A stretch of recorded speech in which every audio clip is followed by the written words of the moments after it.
The ocean was merciless.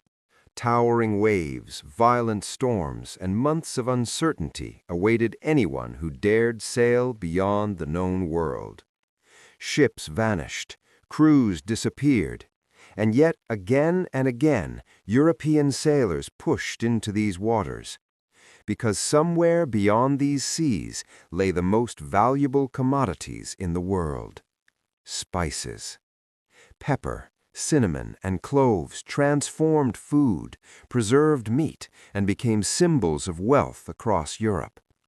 But reaching them was never simple.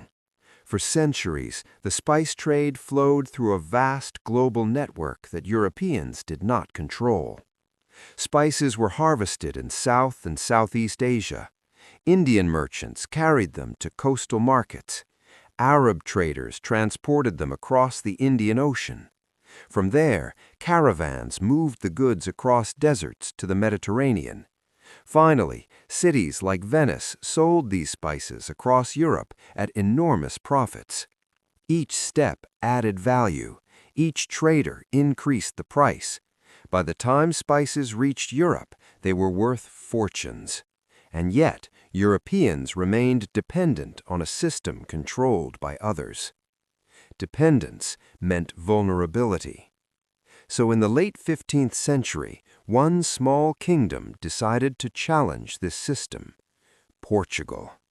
Located on the Atlantic edge of Europe, Portuguese rulers believed a sea route to Asia must exist.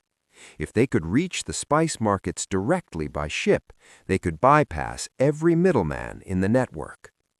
For decades, Portuguese explorers sailed farther down the coast of Africa. The voyages were dangerous. Ships shattered.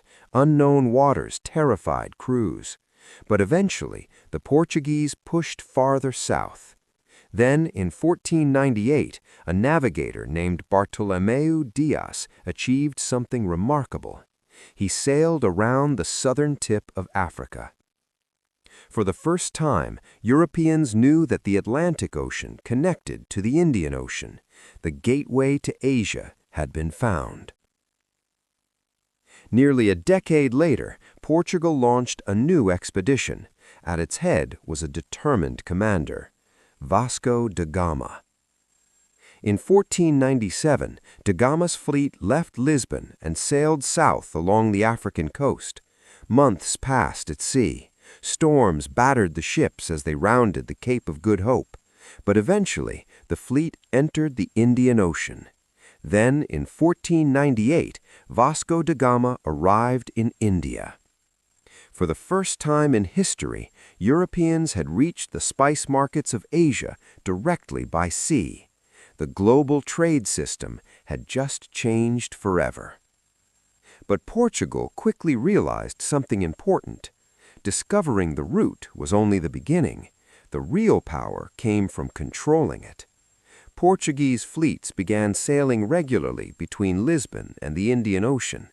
Strategic ports became the backbone of this new system.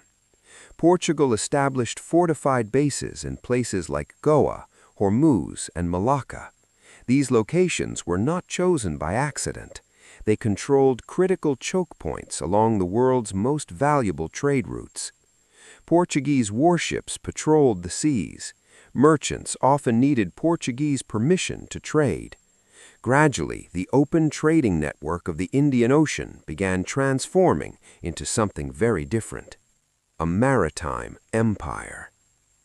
Portugal had not discovered spices, but it had discovered something far more powerful: control of the routes that moved them. By redirecting the spice trade around Africa and into the Atlantic Ocean, Portugal reshaped global commerce. Lisbon quickly became one of Europe's most important trading ports. The balance of economic power was shifting. Portugal had demonstrated a powerful lesson about trade. Empires are not built only by producing goods.